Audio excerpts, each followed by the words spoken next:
Okay, we're going to talk now just a little bit about step 12, and then we'll be done.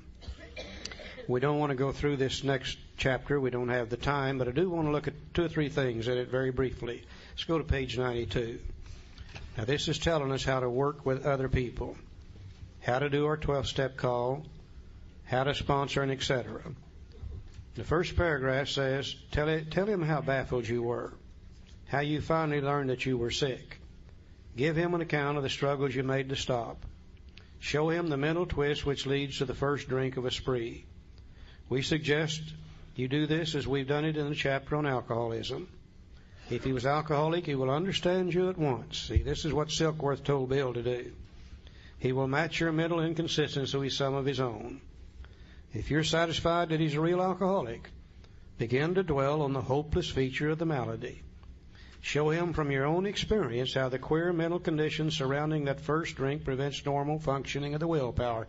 In other words, we share our story, and we show him our allergy, our obsession of the mind, our hopeless condition of the mind and body, and if he's a real alcoholic, he'll match it immediately. We get his attention that way. We tell him exactly what's wrong with him. Page 93.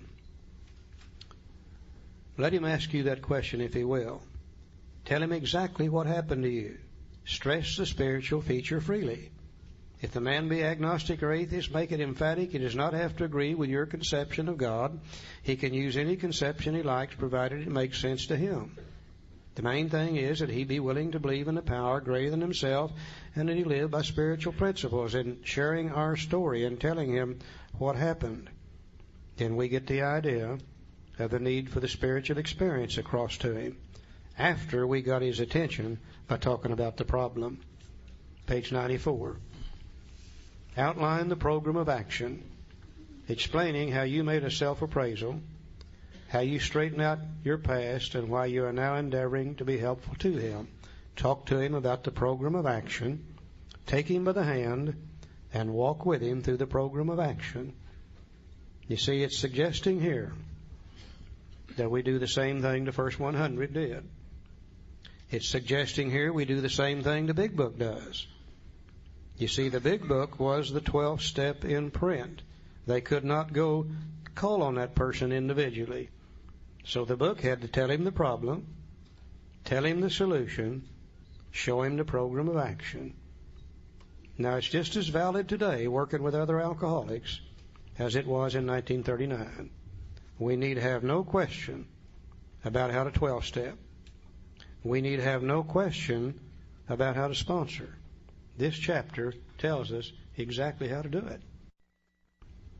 And I said to my sponsor one time, I said, well, I'm afraid to work with another person. I'm afraid I'll hurt them. And he said, Charlie, you can't hurt them. He said, they're going to die from alcoholism anyhow.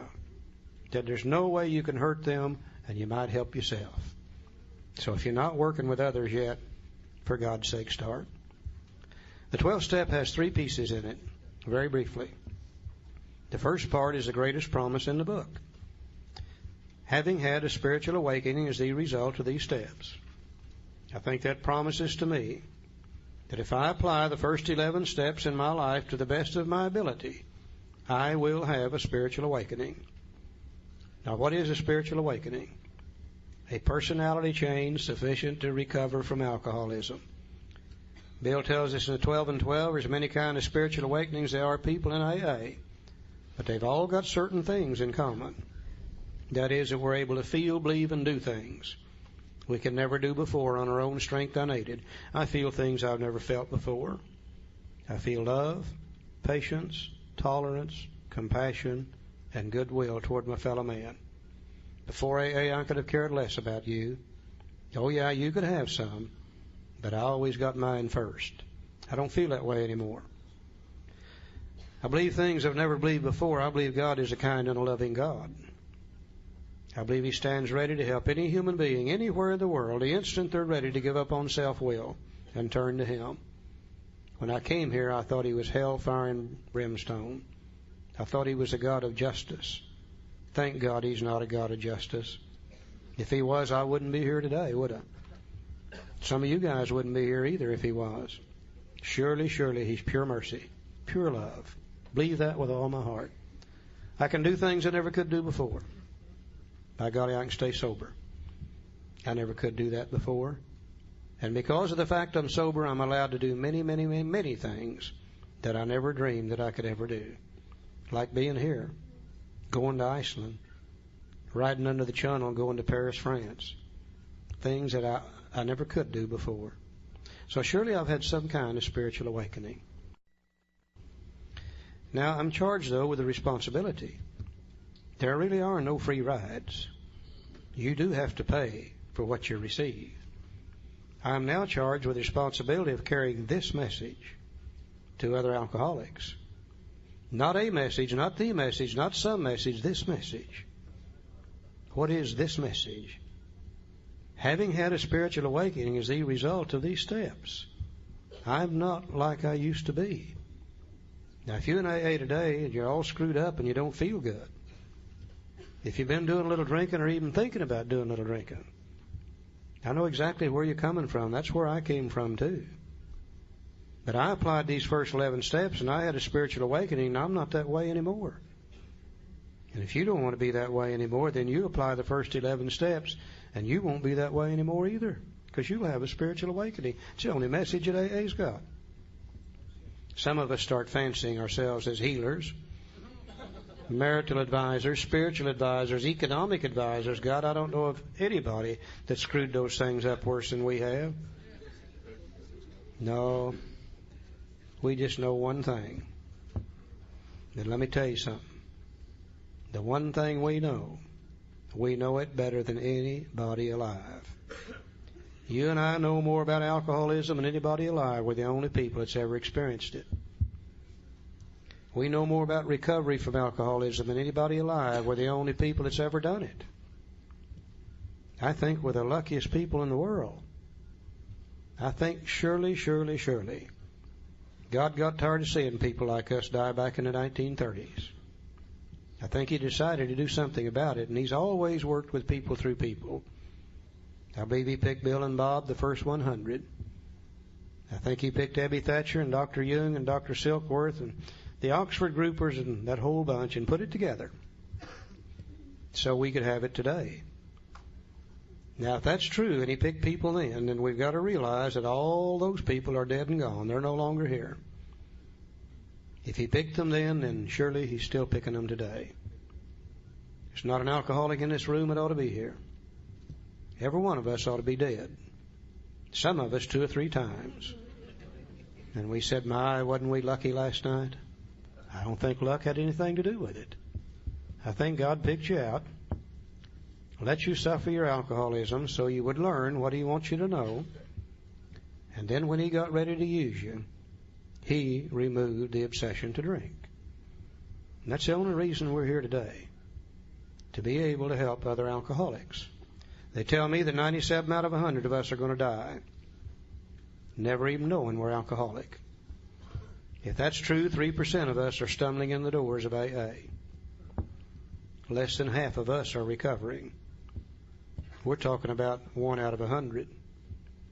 I used to say, God, why am I an alcoholic? Today I say, God, why am I not one of those dying from alcoholism? He's got a job for me. He's got a job for you. And it's only when you fit into God's plan for you that you really become happy. I think every human being on earth today, God's got a certain purpose for them. And I think ours is to carry this message of recovery to other alcoholics. We have the ability to avert death in countless thousands and thousands of people. Very few people have that opportunity. Carrying this message is very simple. Just do it like the book says to do it. And it always works for those that want it. If they don't want it, we can't do a thing about that. The final thing I have to do is practice these principles in all my affairs. Now, what are the principles? Oh, we hear arguments about this all the time. The principle of 1 is this, and the principle of the 1, 2 is that, and No, I think he's referring to the steps. He said, having had a spiritual awakening as the result of these steps, he already used steps once in step 12, so he's not going to use it twice. So this time he'll call them principles. Another place he calls them proposals. In the front of the 12 and 12, he says the 12 steps of Alcoholics Anonymous are a set of principles. He's referring to the steps. Now, it's easy for me to practice the 12 steps of Alcoholics Anonymous in AA. I love you. I hope you love me. And we're going to do our best not to hurt each other. But I'm only in AA at the most an average of an hour a day. What do I do the other 23 hours? Can I practice these principles, these steps in my home with my spouse? Can I realize just how powerless I really am with that lady? Can I realize the insanity of trying to control her, knowing full well I can't? Can I make a decision and turn her will and her life over to the care of God as I understand it? Can I inventory me and find those defects of character that keep me trying to control? Can I talk about that to another human being? Can I become willing to have God remove and ask Him to do so and take those away? Can I make amends to her quickly when I've harmed her? Now, there's times I'm ashamed of me. There's times I treat absolute strangers on the street with more courtesy than I treat my own wife and my own home. Just think, if I could practice these principles there with her and she with me, why, we might pick up 10, 12 hours a day where we could be peaceful, happy, and free in our home. If we don't practice them, we don't stand a chance. We're at each other's throat continually. Can I practice them with my children? If I can do this with my children, what little time I have left with them is good times. If I don't, I try to control, they resist, we have no good times at all. I might pick up another hour, 2 or 3 a day there. Can I do it on the job with my co-workers? You know, if I could do it on the job with my co-workers, well, I might be peaceful, happy, and free there for 8 or 9 or 10 hours a day. Aren't we really saying that we have a set of tools that if we practice them in all our affairs, we can be peaceful, happy, free, and serene 24 hours a day, 365 days a year if we wish to? My sponsor used to say, Charlie, you can be just as happy as you want to be. And I'd say, you old fart, you have no idea what you're talking about. Today I hear myself saying, you can be just as happy as you want to be. You got the tools to do it with. Now make no mistake, God is not going to do this for you. Other people are not going to do this for you. But you, with God's help and the help of other people, can do it for yourself. I think we're the luckiest people in the world. I really do. Joe? Now, where does all this stuff come from? Well, it comes from the best of medicine, psychology, and religion. And there's a story in that other book about this fellow, and he was walking around practicing these principles and carrying this message. And one night he told the people there, he said, the things that I do, you can do also, and even greater. Well, a couple of guys heard this, and they went back to the little village. And they had a sick friend there. They brought him to the meeting the next night. Now, I like to think they were alcoholics, because they went up on the roof and they chopped a hole in the roof. And they let the guy down in there. And he looked at that guy and he looked up at them and he said, well, it's by your faith that this man was healed. See, it was by the faith of the people in the Fellowship of Alcoholics Anonymous when I arrived that I was able to hang around till I could come to believe, so that I could come to take some decisions, so that I too could come to have faith. The Fellowship of Alcoholics Anonymous is extremely important to me. It was by their faith for me. Later on, he was in a little town called Cernan.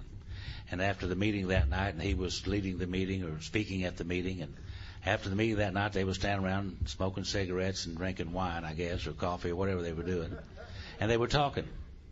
And they told him a fellow they had locked in a cave on the side of the hill. Now, this might have been the First Treatment Center. I don't know. And he said, I want to go up and talk to this guy. I said, no, you don't want to talk to this guy. This guy is full of resentments, and he's full of fear. He's harmed a lot of people. We've got him chained to the wall up there so he won't harm himself or other people. You don't want to go up and talk to him. He said, yeah, I do. I said, what's his name? He said, his name is Legions, for he is many. Many defects of character, you see. So he went up there and talked to this guy for a little while and turned him loose.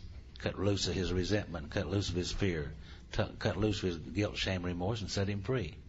Now, he wrote a little step for us right here. Because the other people that he'd helped, those other 12 guys he'd helped, he took them with him. And Legion wanted to go with him. He said, can I go with you and do what you do? And he said, no, Legions. He said, I want you to stay here and tell people what happened to you. I think they call that pass it on, is what Bill Wilson said. Is Barbara in the room? Barbara, you here? Where are you, hon? Yeah, stand up. I want you all to meet Barbara in case you haven't got to meet her. Okay. Yeah.